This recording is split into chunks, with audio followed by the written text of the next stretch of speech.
राहता बाजारतळ प्रकल्प. नमस्कार, झुंजार न्यूजमध्ये आपले स्वागत. राहता शहराच्या शिरपेचात मानाचा तुरा रोवणारा आणि महाराष्ट्रातील पहिलाच असा हायटेक प्रयोग आता प्रत्यक्षात येणार आहे. राहत्यातील कातनाल्यावर चक्क जपानी तंत्रज्ञानाच्या मदतीने भव्य अपर ग्राउंड बाजारतळ उभारला जाणार आहे. 7 कोटी रुपयांचा हा महत्त्वाकांक्षी प्रकल्प नेमका काय आहे आणि यामुळे राहतेकरांचा कोणता मोठा प्रश्न सुटणार आहे, पाहुयात या सविस्तर रिपोर्टमध्ये. राहता शहराच्या वैभवात भर टाकणारा एक क्रांतिकारी निर्णय भाजपचे प्रदेश उपाध्यक्ष डॉक्टर सुजय विखे पाटील यांनी घेतला आहे.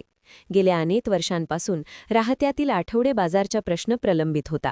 वीरभद्र मंदिरासमोरील मैदानात जागा अपुरी पडत असल्याने शेतकरी आणि व्यापाऱ्यांना नगर मनमाड महामार्ग आणि साकुरी रस्त्याच्या कडेला बसावे लागत होते. यामुळे मोठी वाहतूक कोंडी होत असे. आता या समस्येवर डॉक्टर सुजय विखे पाटील यांनी जपानी तोडगा शोधून काढला आहे. गुरुवारी दिनांक 5 मार्च रोजी डॉक्टर सुजय विखे पाटील यांनी स्वतः नगरपालिकेच्या पदाधिकाऱ्यांसह कातनाल्यात उतरून पाहणी केली. या ठिकाणी जपानी तंत्रज्ञानाचा वापर करून कातनाला अंडरग्राऊंड केला जाईल आणि त्यावर सुमारे 1.5 एकर जागेत भव्य अपर वॉटर बाजारतळ उभारला जाणार आहे.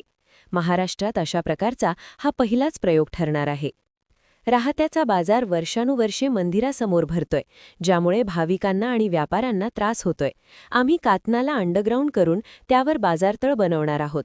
50 वर्षांच्या पावसाच्या पाण्याचे नियोजन करून हा आराखडा तयार केला आहे. येत्या 1 एप्रिलपासून कामाला सुरुवात होईल आणि पावसाळ्यापूर्वी हे काम पूर्ण करण्याचा आमचा मानस असल्याचे डॉक्टर विखे पाटील म्हणाले.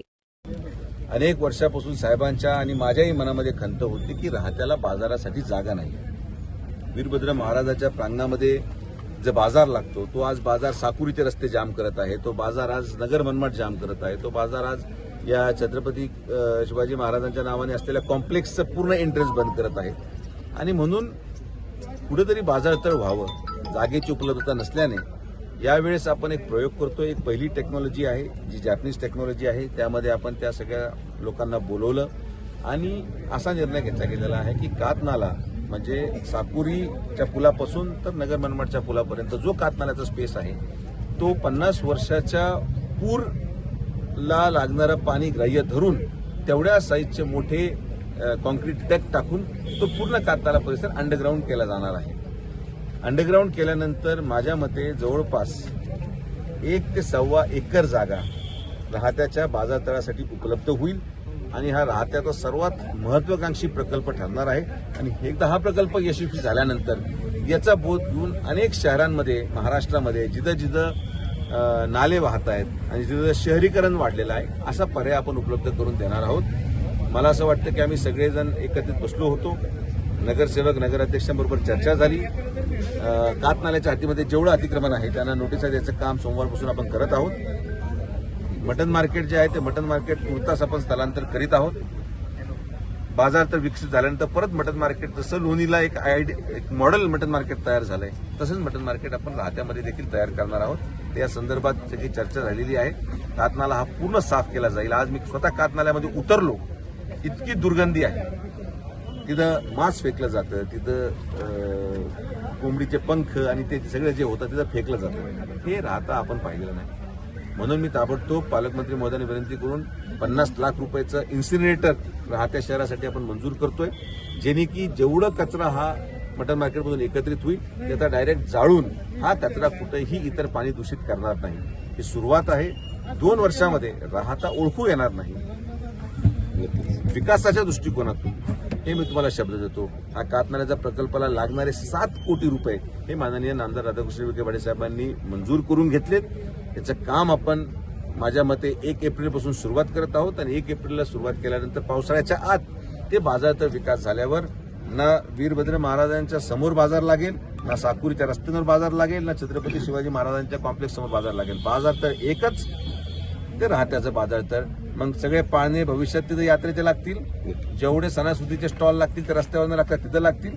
ते राहत्याचं औद्योगिक केंद्र म्हणून ओळखलं जाणार आहे. असं एक नाविन्यपूर्ण प्रकल्प आपण करत आहोत. मला विश्वास आहे आणि मी राहत्या शहराच्या जनतेला विनंती करतो की जे काय आम्ही करतो हे तुमच्यासाठी आहे.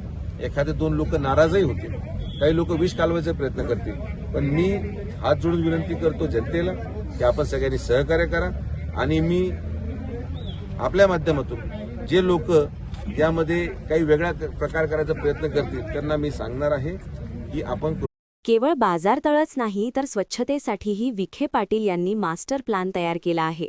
मटन मार्केटमधील जैविक कचऱ्यामुळे होणारं प्रदूषण थांबवण्यासाठी तिथे आधुनिक इन्सिनेरेटर मशीन बसवण्यात येणार आहे.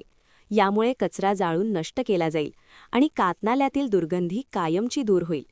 या पाहणी दौऱ्यावेळी राहाता नगरपालिकेचे नगराध्यक्ष डॉक्टर स्वाधीन गाडेकर यांच्यासह विविध नगरसेवक आणि पालिकेचे अधिकारी उपस्थित होते. कातनाल्यावरील अतिक्रमणधारकांना आता नोटिसा देऊन जागा मोकळी करण्याची प्रक्रियाही तातडीने सुरू केली जाणार आहे. एकंदरीतच डॉक्टर सुजय विखे पाटील यांच्या या पुढाकारामुळे राहाता शहराचा कायापालट होणार हे निश्चित आहे.